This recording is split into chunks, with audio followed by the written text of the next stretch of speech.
Assalamualaikum warahmatullahi wabarakatuh. Sebelumnya perkenalkan, nama saya Mirsaifullah Yusuf Aliwan dari Prodi Teknik Industri, nomor induk mahasiswa 1142401. Di sini saya akan mempresentasikan mengenai materi tentang keterkaitan ergonomi dengan keselamatan dan kesehatan kerja. Pendahuluan, secara garis besar, pengertian ergonomi adalah studi tentang manusia untuk menciptakan sistem kerja yang lebih sehat, aman, dan nyaman. Keselamatan kerja merupakan faktor utama yang wajib diterapkan dalam suatu industri, khususnya dalam perancangan struktur kerjanya. Dalam kenyataannya, industri menengah ke bawah kurang memperhatikan tentang keselamatan dalam melakukan suatu pekerjaan, sehingga dapat menimbulkan resiko kecelakaan kerja baik dari segi orangnya maupun alat yang digunakan serta cara kerja. Tujuan penelitian yang dicapai antara lain: yang pertama, mengetahui tingkat keamanan dan kenyamanan pekerja; dua, memberikan sistem kerja yang sesuai dengan kondisi fisik manusia. Pengertian ergonomi dan K3, keselamatan dan kesehatan kerja, merupakan dua hal yang tidak dapat dipisahkan. Keduanya mengarah kepada tujuan yang sama, yakni peningkatan kualitas kehidupan kerja, quality of working life.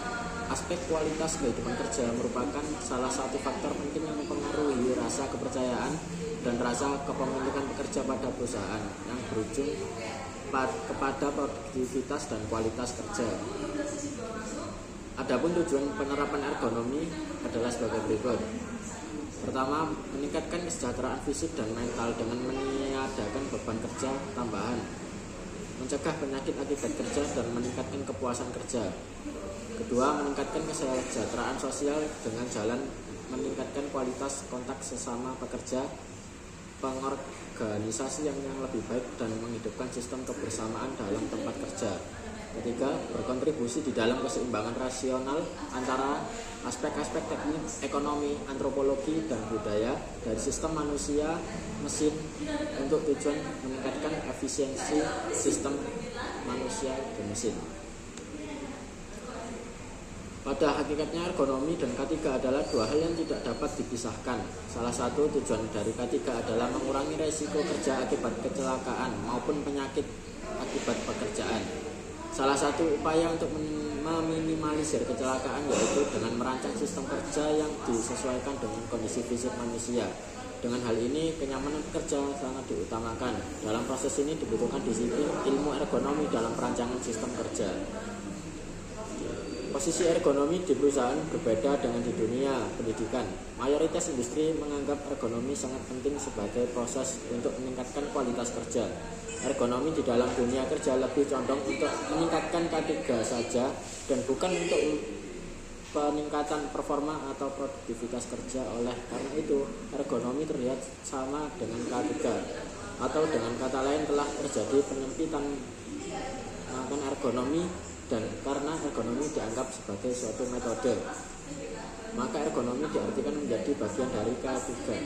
Ini terlihat bahwa pada kebanyakan industri terdapat bagian health, safety, dan environment. Dan pada bagian inilah suatu metode ergonomi dan proses yang ergonomis harus dijalankan. Untuk mencapai keselamatan dan kesehatan kerja, maka pekerja harus dilindungi dari kecelakaan kerja maupun penyakit akibat kerja. Upaya yang dapat dilakukan untuk meminimalisir kecelakaan kerja dan penyakit akibat kerja adalah dengan merancang suatu sistem kerja, alat kerja, elemen kerja, prosedur kerja, lingkungan kerja, organisasi kerja, dan sebagainya, yang disesuaikan dengan kondisi manusia seperti perilaku, kemampuan, keterbatasan, kapasitas, dan karakteristik manusia. Posisi kerja terdiri dari posisi duduk dan posisi berdiri.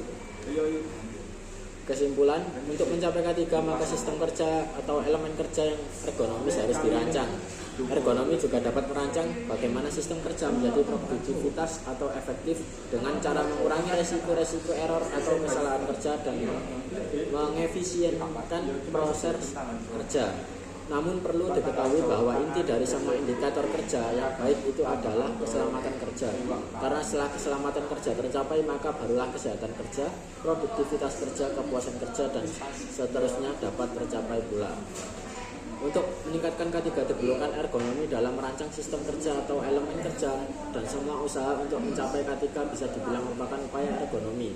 Jadi tidak betul jika ergonomi didefinisikan hanya mencakup beban fisik, postur kerja, dan MSD, karena masih banyak lingkup lainnya dalam K3 seperti lingkungan, kebisingan, temperatur, B3, dan sebagainya. Kognisi, organisasi, dan semua hal yang berhubungan dan ada di dalam sistem kerja, alat kerja, elemen kerja, maupun prosedur kerja, lingkungan kerja, bahkan organisasi kerja, dan sebagainya. Resiko ergonomi yang menyebabkan kecelakaan kerja kebanyakan disebabkan oleh faktor dari pekerja sendiri atau dari pihak manajemen, karena pekerja tidak hati-hati atau mereka tidak mengindahkan peraturan kerja yang telah dibuat oleh pihak manajemen. Sedangkan faktor penyebab yang ditimbulkan dari pihak manajemen biasanya tidak adanya alat keselamatan kerja, atau bahkan cara kerja yang dibuat oleh pihak manajemen masih belum mempertimbangkan segi ergonominya. Sekian presentasi dari saya. Mohon maaf bila ada salah kata. Sekian, terima kasih. Wassalamualaikum warahmatullahi wabarakatuh.